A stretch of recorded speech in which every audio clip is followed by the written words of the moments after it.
mountain climber, at the same time, motivational speaker internationally known.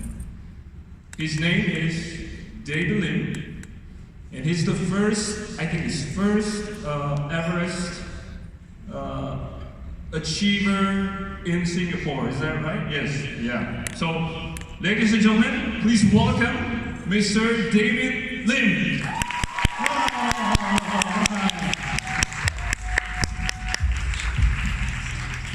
Alright, you had a couple of choices this afternoon to be where you needed to be, and I'm pleased that you decided to be with me this afternoon. How about that, guys? Alright, how many of you were the main session when I spoke? Virtually every one of you. Okay. So, you're going to be asking, right, God, what else does David have to say? Alright, so for the short time we have again together, I'm going to be talking about something slightly different. I'm talking about self-leadership and resilience. We know that in your journey, in your quest for personal and professional success, that you're going to face a lot of challenges. And you're looking at me, right? Come on, we've all been there. How many of you enjoy recruitment? It's tough, I know, the number of rejections you get. To give you an example, for the Mount Everest expedition 20 years ago, we fell into this trap. We thought, oh, it's such a big thing, everyone's going to love it, and everyone's going to sponsor us. The reality of it is that we wrote something like 120 letters asking for sponsorship for this fantastic sporting event, and we probably had only 3 respond positively. So don't let it get it down. And so I'll be talking a little bit more today about how you can make yourself more resilient to the knocks and bumps in everyday life. So that question about why climb, I mentioned that on the main stage today now. The purpose, the why you do what you do. But this time, there's something I left out from the main platform session. So for those who are there but aren't here today, this afternoon, they're going to miss out this thing. And this is it. Once you are clear about what you know, why you're doing what you're doing, you sign up, knowing it makes you persist. If you have competition out there, and they also have a reason why they're doing what they're doing, you're going to win if your why is bigger than their why. Always remember this. You've got to know that you need to have a big why you're doing this in order to succeed. And not only that, if you're trying to convince people to come with you on your journey, the question always in my mind is this: why should I join you? Who are you? So it's absolutely important that you show them how sincere and how committed you are. So you really have to know why you do what you do. Now, 1 week after returning from that Mount Everest climb, I came home with a rare nerve disorder called Guillain-Barré syndrome. Quite a mouthful. It's called GBS. In Guillain-Barré syndrome, what happens is that your body's own immune system attacks your nerves, destroys your nerves, and renders you paralyzed. That's what happened to me. It had nothing to do with the Mount Everest climb, but it's absolutely frightening when you get something that the doctors don't know what it is. I remember after getting the symptoms of a semi-paralyzed hand and a numb leg, I walked into a hospital to admit myself. They ran one test after another, they couldn't find out what was wrong, and then they ran the final test on day 4. By day 4, I was unable to walk and unable to speak clearly. Young Justin, my best friend on that expedition, came running into the room saying, Dave, guess what? They found out what you have. You've got this rare, sexy-sounding French disease. And if you die, you'll be a legend. Friends, So, that's me learning how to walk again. That took about 5.5 months. So you're seeing this video with me after nearly spending 6 months in hospital, totally paralyzed, where I had to learn how to write my name again, how to feed myself again. And throughout the time in hospital, you're lying in there, and really at least for the first 3 to 4 weeks, the only thing you can move is your left eyelid. But you can feel pain. You can feel discomfort. You're aware of everything that's going on around you. But you can't speak. That's been taken away from you. You can only move your left eyelid. So can you imagine how your world compresses dramatically? Eventually, you get to communicate with the people around you using an alphabet chart, in which you finally get them to pin an alphabet chart to your shirt. So you're lying down in a hospital bed, and as soon as your one arm can have some degree of movement, you can look down and throw the arm on top of your chest. And using the one finger can have there's still some movement, slowly point to the letters to form words, to form sentences. And wow, you are communicating once more. That's how your life is. So within a week after returning from this incredible, triumphant Mount Everest expedition, you're now totally paralyzed from eyes down. So why am I sharing you this catastrophic journey? Again, this is me about 4 months into my 6-month stay in hospital. Now I'm learning how to walk again. And all this is incredibly humbling when you're used to climbing mountains, doing rock climbs. We learn to do even the simplest and basic things. So what's going through your mind? What can help accelerate the process? Understand this. Once you know, like I did, that you will live after the first 2 weeks, the rest is up to you. Really. Because although you cannot accelerate your rate of improvement from something like this, and there's no medicine for this, what you can do is you can maintain powerful mental states. Have good people around you. Right? These are absolute key things you need to have. And then eventually when you come out of hospital, you have to realize that both of my legs below the knees no longer work very well. The worst is my right leg, where I have to wear plastic and metal on my right leg, lower leg, and this is just to keep the foot stable. Because below my right knee, the leg doesn't really work anymore. So this picture here shows the various orthotics I've been playing around with in the last 20 years. By the way, today I'm wearing the one on the far right of this photo. So you ask yourself this, what can we learn from a catastrophic personal disaster like this? And I think it's this. We're all going through changes in our lives, whether chosen or imposed on us. But if we want to improve on that journey of change, we've got to accept that it takes time. And I always like using what I call the 1% rule. The 1% rule is this. Tell yourself now, I will commit to be 1% better at doing, name that thing, anything.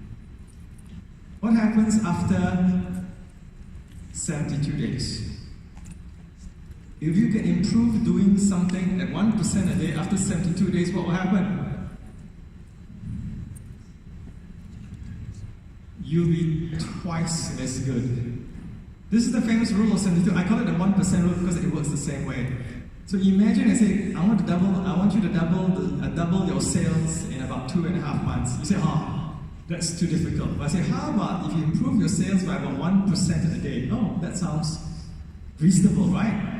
But you know something? It's exactly the same thing. That's the power of the 1% rule. That seemingly impossible task like doubling your sales, being twice as good at something, guess what? It just needs you to be 1% better a day over 72 days. So this is me coming back to mountaineering with a disability, wearing plastic and metal on my leg. And I can tell you one thing, it was a difficult and long journey. It took about 1 year after leaving hospital to get any degree of normalcy in my body. And yes, one of the first things I did was to climb up the highest mountain in Singapore, which is 16,400 centimeters above sea level. Yes? So, living with disability is one thing, right? And I can tell you one thing, you get very angry and frustrated for 6 months at least. Because everything that you used to be or could be has been taken away from you.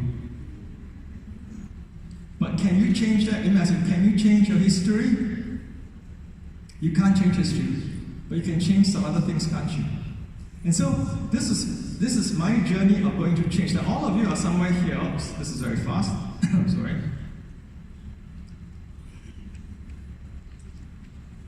Okay, here's what I call the cycle of change.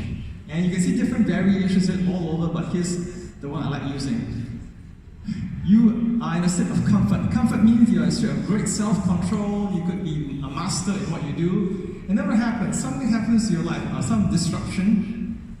And then after this disruption is over, like the 6 months I spent in hospital totally paralyzed, what happens next? It's the interesting part I call discovery. You are now discovering new things about your new body. So after I was disabled, for about 1 or 2 years, I was in this discovery mode. Wow, I can do this. I didn't know I could do this. And after that, it becomes what I call apply. You then begin to apply the new things you learned. How to walk, how to do everyday things when both your legs, like me, below the knee don't work. And after some time, what happens? You begin to be in control of your journey, in your new body, in a new team, with a new kind of set of products. There's change in life every day, but this is a classic change. And eventually what happens after the control stage, for a while, you are in the comfort zone. Hey, I'm comfortable, I'm in control, everything's going fine. But you know, sooner or later, you know what's going to happen next? Disruption. And the cycle continues again. So I'm curious, in your personal lives, you don't have to share the details, alright? Maybe we are not interested in the gory details. How many of you are in the comfort zone right now? Comfort zone, okay. How many of you are being disrupted right now in your personal, professional lives? A few of you over there? How many of you are in the interesting part? Discovery. Discovery, some of you applying, and then how about control? Very good. See, there are different people sitting here today at different stages of the cycle of change. The most interesting part of this 5-part cycle of change, I find personally, is discovery. Why is that? Because when we're discovering things, we are learning stuff. We're learning stuff. So here are the first of just a few points in the 45 minutes we have. Oops, sorry. Let's just set this thing a bit sensitive. Alright, how do you get resilience? A lot of people ask me this. How do you bounce back? Right? So I'll teach you the 3 R's. Okay? I didn't learn it myself, but after I came out of hospital, I became fascinated in, is it just because I'm who I am? Or can you learn to be resilient? Here's the good news for all of you. I've done about 15 years of study and research in this area of resilience, and there are about several hundred validated studies done by people in universities and hospitals who are much smarter than me, and the bottom line is, you can learn how to be more resilient. So here are the 3 R's. Relate, repeat, and reframe. Let me explain a bit further. When Alan Dodgson was writing his book, Change or Die, he was curious to know why is it in one hospital, the recovery rate of heart attack patients is only 3%. In another hospital, it's 77%. So he goes to that most successful hospital and he finds out, so what do you do with your patients after they recover from a heart attack? And go home. Oh, we assign them a buddy. Then they get asked, what does a buddy do? Well, the buddy does things like knock on the door in the morning at 7 o'clock. Hey, let's go for a walk, let's go for a jog. The buddy is partly responsible for this person's journey of change into a healthier lifestyle. So that person can relate to somebody else who has had a heart attack. Next thing is repeat. Okay, you've had a heart attack, your arteries are clogged, eating too much Kentucky Fried Chicken and fried foods. I love that, by the way. You need to eat more salads and cereal and stuff like this. And no, I don't want to do that, says somebody. But you see, if you repeat a behavior often enough, what does it become? A habit. That's what we want. We want more good, not bad, but good habits. Second R. The third R is to reframe. Okay, Dave, says the doctor, I'm sorry to say, but both your legs below the knees are partially disabled. We don't think you're going to be able to climb much now. This is the general consensus at that time 20 years ago. So I had to begin to reframe my life, and reframe is, well, instead of asking the question, can I climb or not? The question should be, what kind of mountains can I climb with a leg like this? That's the correct question to ask. That's about reframing things. So the 3 R's, these 3 R's are the fundamental basis of how you can learn how to be more resilient. And truly, I can tell you one thing, climbing Everest was a lot easier than coming out of my illness and my disability. Everest was much easier. So 1 year later, I came back to climbing with one good friend. So this was not like Everest. We wanted to try and climb the highest mountain in North and South America. That's the mountain there, Aconcagua in Argentina. 5 Singapore teams had tried it without a lot of success. Now, 2 people want to go and climb it by a more challenging route, and one of them doesn't have a leg that works very well at all. What kind of goal do you call this? Those who attended my first session, what kind of goal is this? Stretch goal, exactly. It won't kill you, but it's going to push you a lot. It's a stretch goal. And this is not like Everest, where there are people to do your cooking, carry your heavy equipment up the mountain for you, and there's a satellite telephone, none of this.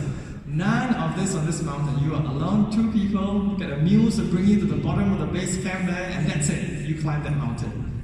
And so this is my partner in crime, Wilfred. As you can see, he's the guy carrying the big rucksack, because I couldn't carry as much weight as he did. So here's another good thing to think about, right? In building resilience, have good people around you. Sometimes, I'm sorry to say this, your close relatives may not necessarily be the kind of good people you need around you to get you further in your professional life. So sorry to say this, but that's the reality. Thankfully, sometimes they are very good people to have around you when you're being challenged in your professional career. Setbacks happen in life, don't they? Right? Failure happens, right? We put a tent up there, and then we almost blew ourselves up when one of our stoves exploded in the tent. Wilfred lost all his eyebrows. He got a burnt face. I burned my hand here partly, but the tent was completely written off. Here's what we had. We had one extra tent, a tiny tent. The base of the tent is the size of a queen-size bed. It's a single skin tent that weighs only 2 kilos. It's so small and 2 people are in it that if you smile, your teeth touch the walls. That was our backup tent, right? But we wound up living in there for 11 nights as we climbed this mountain. Right? And we also, by the way, like Everest, right? We failed on our first attempt to climb this mountain. So my sharing with you is this, is that in your journey of change, you're going to face a lot of setbacks. You'll face failure. The more important thing to think about failure is this: what is the best lesson I can learn from this? You fill in the blank. Failed relationship, failed business, failed sales pitch. What can I learn from failure? Take that, remove the negative emotional element and bring it forward. So after our first failure on Aconcagua, were we disappointed? I said to Wilfred, we have time. This is just like Everest 1998. We still have time. We still got 4 legs here, 4 legs between us. We can still climb the mountain. So let's watch this video of that expedition.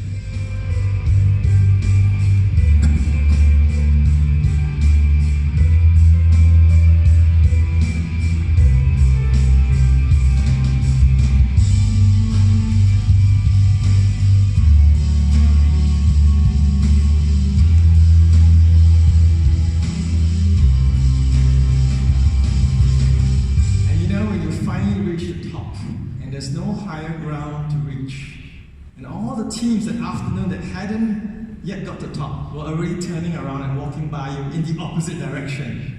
You crawl up the final bits of rock, and then there's no more high ground to climb, and you reach the top. And the tears start coming down your eyes. Because you haven't just climbed the mountain, you've won your life back.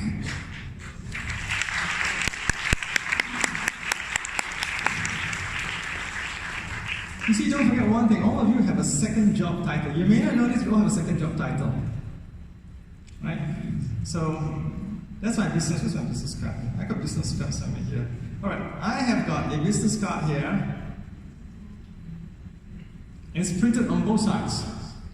Is your business card printed on both sides? Because at the back, you have a second job title, and that's professional hope giver.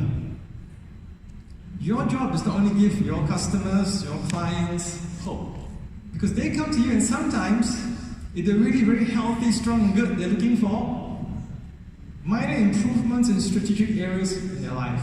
Some people come to you and they're looking for transformation.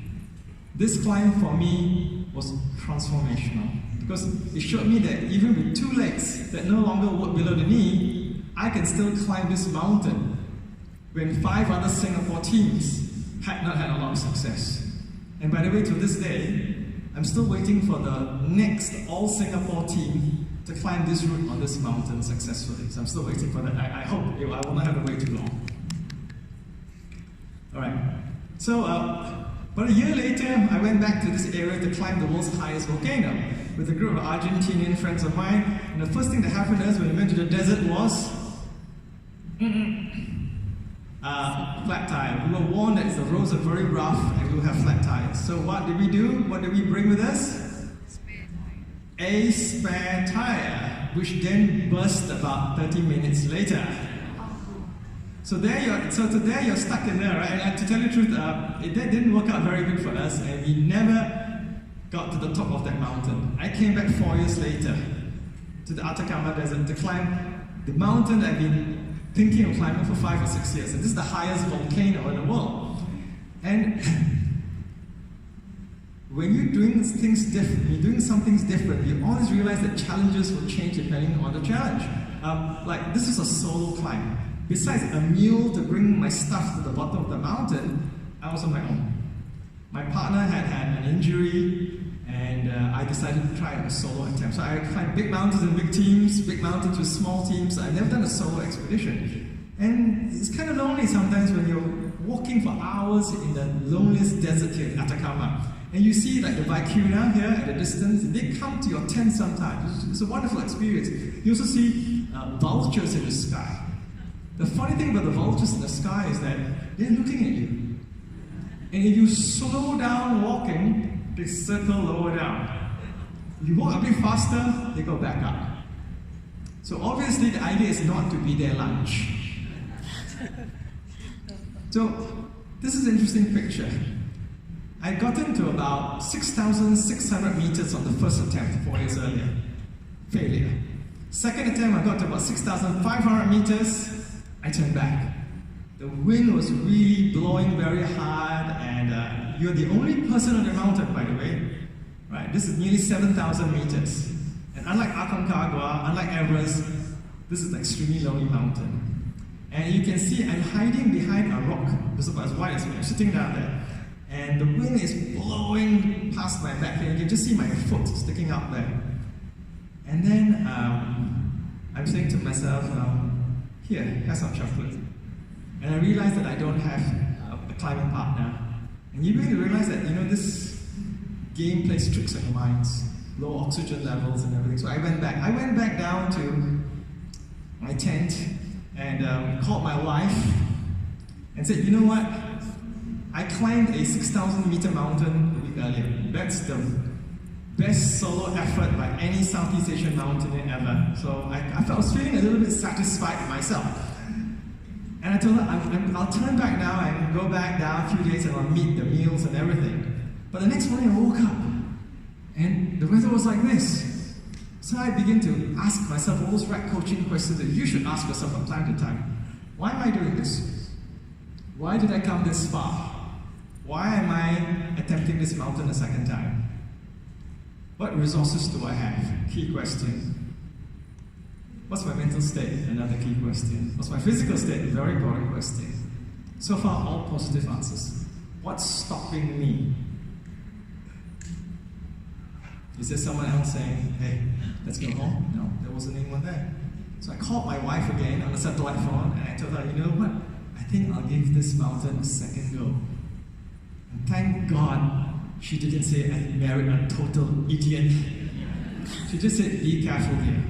So I went off at 4 o'clock the next morning, climbed through the night, and after 11 and a half hours of rather hard climbing, you see this on the crater rim of Ojos del Salado. You see the bronze summit pyramid marker. And the wind is piling so fast across the summit, and you can't see that wind, right?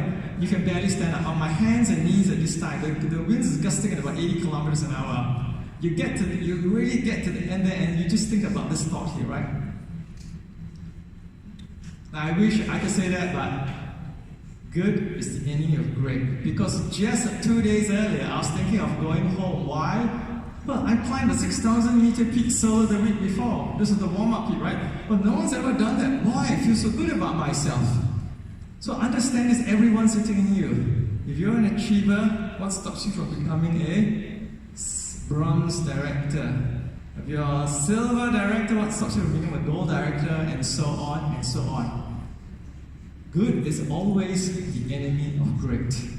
And I have to show this really ugly picture of me on the right. And you know why? Because some people in Singapore are skeptics. They all say, I don't believe you did it. Where are the photos?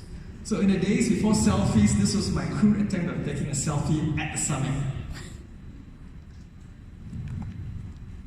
So again, the why is so important. The bigger your why is to the other person, you will win. You will always win. Knowing why makes you persist. We fast forward quite a number of years, right? So I'm not telling the story in sequence here. A good friend of mine from the Everest team, we go to Qinghai in China. Now remember, this was about 7 years ago, and most of the 2000s I had been doing successful expeditions like the Ojos del Salado one you just saw. And you know what happened to me? I began to be, remember the change, the cycle of change? Where was I by that time? Comfortable. I began to get a little bit careless. When I went on expeditions, I would come back and I get some injury, and here and there. And then my wife, about 8 years ago, said, you know what, Dave? I think your core muscles, those muscles around here that support everything that you do in a sport, I think your core muscles are weak. That's why you're getting some of these injuries. Your balance could be weak too. You know what I should do? She said, Pilates. Right. How many of you are familiar with the activity Pilates?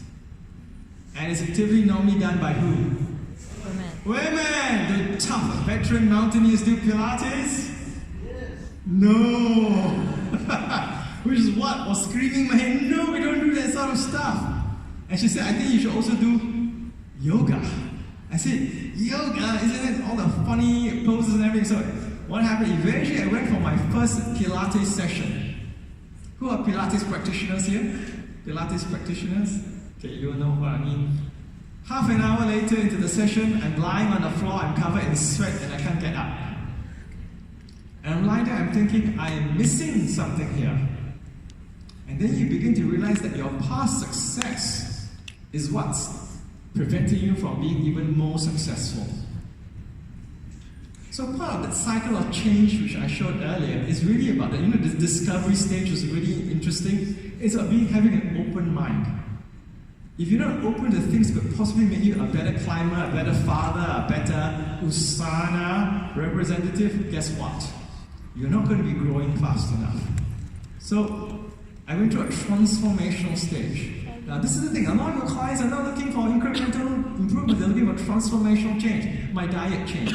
70% of all the training I had believed would work for me in the Everest years, in the 1990s, went out the window. And here's the reason why.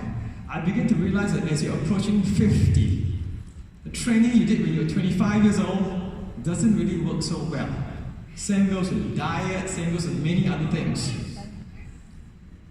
Change is hard. So, this is the journey of change. Just take a look at this glacier. So we're looking at an area we're going to climb. Just 2 of us, by the way. No one's climbed here. All the 11 mountains here totally unclimbed. All 5,000 to 6,000 meters high. And as you approach our first mountain to attempt, the wind picks up. The higher you climb, harder it blew. And just before you get to the top, the wind is really howling. It's really beating down. It's gusting at maybe at 50 kilometers, 60 kilometers per hour. You can just about stand up. It's louder than that, by the way. Wow, Instagram moment. But here's the thing. You're all used to seeing pictures like this, right? But you often don't see the long and painful journey of change that took me from where I was in 2010 to 2012, a year and a half later. We named this unnamed mountain Sangeri, which is in Tibetan, it means the Lion Peak, which is a nice nod to the Lion City where we come from, Singapore. So here's the thing about it, right? Change is hard. And sometimes we get affected by the amygdala hijack. What do I mean by this? So here's it. The amygdala is an ancient part in your brain. By the way, your clients have this too. So you're trying to sell something to them. You're trying to change. I want you to change from using these supplements and trying out Usana Essentials, for example. Anything like this is bound to stimulate the amygdala. There's an ancient part in your brain that governs emotional response. That's the one that when you get angry and you're deciding, am I going to hit this person or not, right? That's the amygdala in action. When you have something called amygdala hijack, it means that that part of the brain is stimulated so much, it then triggers off a cascade of corticosteroids and chemicals in your body that, guess what? Something will happen. It'll take over your brain and boom, somebody gets hit. Somebody gets yelled at. On the flip side, you have this thing called prefrontal cortex just behind your forehead. That governs your rational thinking. You all had lunch? Menu A, menu B, if you had that choice, right? So that's the part of your brain that was working. So here's the thing, how do we manage the amygdala hijack? There are many ways to do this, right? But let's start with 3 simple ways which have some validated studies to show that it kind of like works.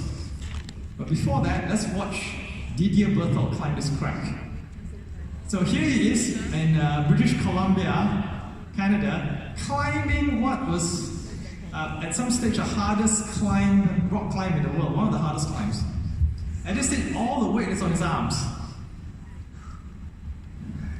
To protect the severity of his fall, he's sticking a spring-loaded climbing device in the crack.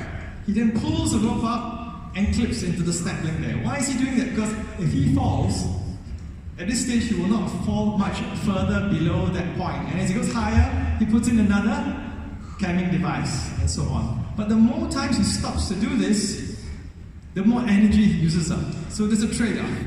So it's good to think about climb or protect myself. I told you this is one of the world's hardest climbs. Okay, so now Didier is approaching what we call the crux of the climb, the gymnastically hardest part of the climb. He cannot wait around, he cannot hang around and think about things. He has got to decide. Are your palms sweaty now? My palms have been sweaty for the last 30 seconds. Oh, too much slack in the rope. Wow.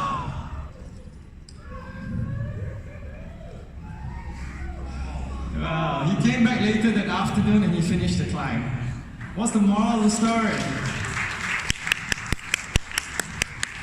And I've seen this many times. The moral of the story for me is this: if you're a big guy climbing that, make sure the person belaying you is a big person. Not some skinny girl like that one. Alright, here's one thing. As he was doing the climb at the crux, how many of you think the amygdala part of the brain was dominant? At the amygdala? Some of you, thank you.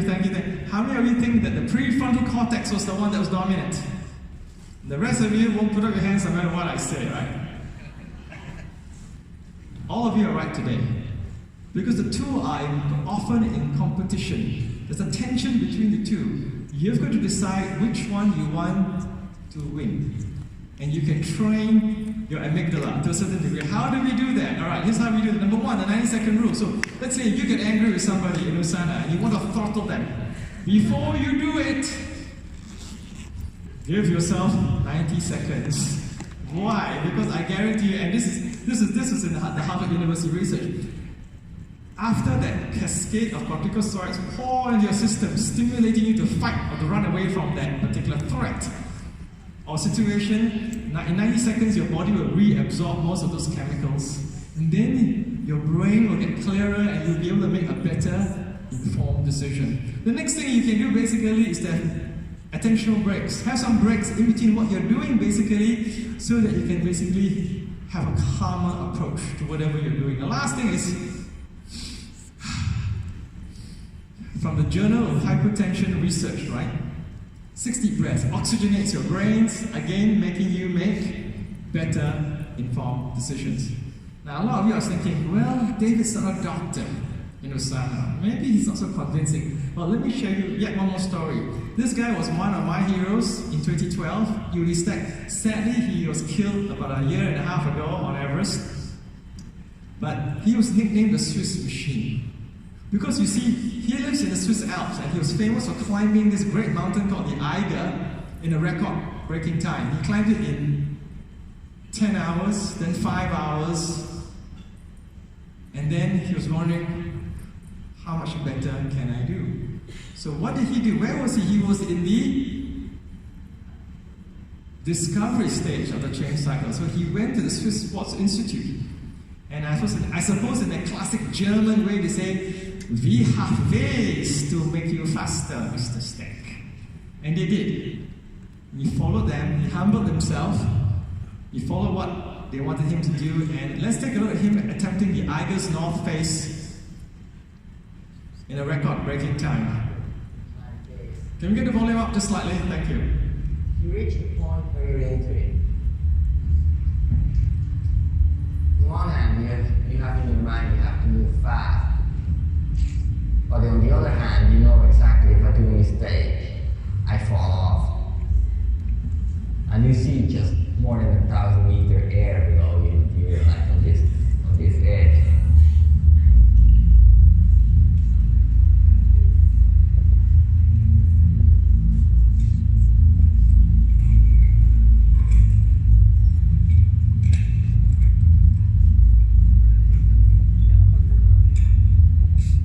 But don't forget, you're also watching the Lionel Messi of the mountaineering world, the Pele of the mountaineering world. This guy is a phenomenal mountaineer, was a phenomenal mountaineer. But can you see there's no chance of making a mistake? If he makes a mistake now, he will fall several thousand feet to his death.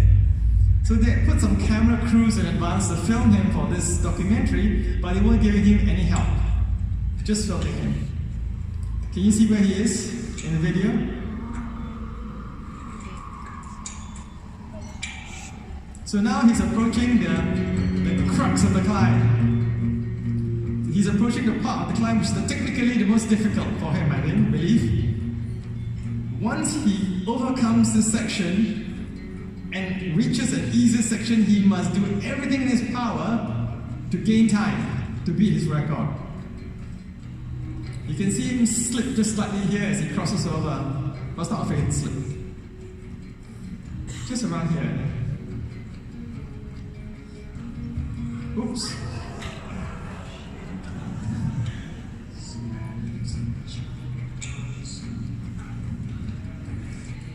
So Yuli inspired me in 2012 with his training techniques and his commitment. That's the Eiger North Face. Now we have to get out of your body everything you can get as fast as possible to the sound. And this is why they call him the Swiss Machine.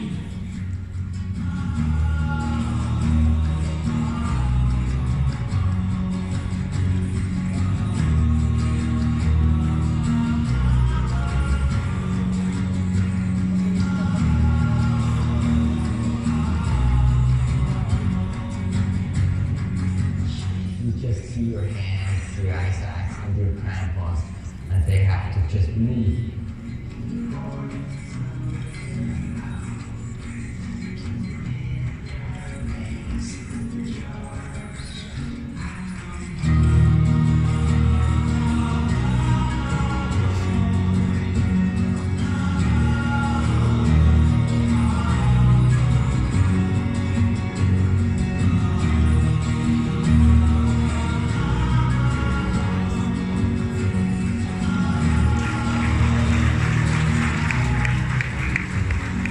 He's a rat.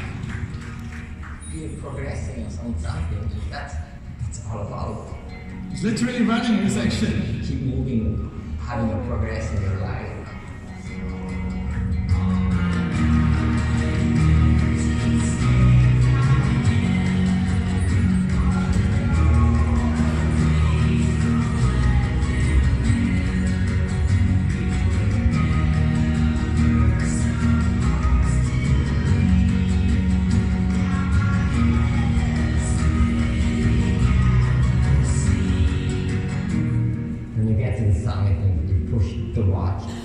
try to breathe a little bit, get some oxygen in your lungs.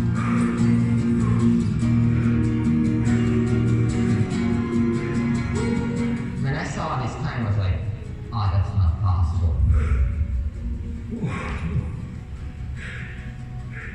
Just like, yeah, that was a good moment.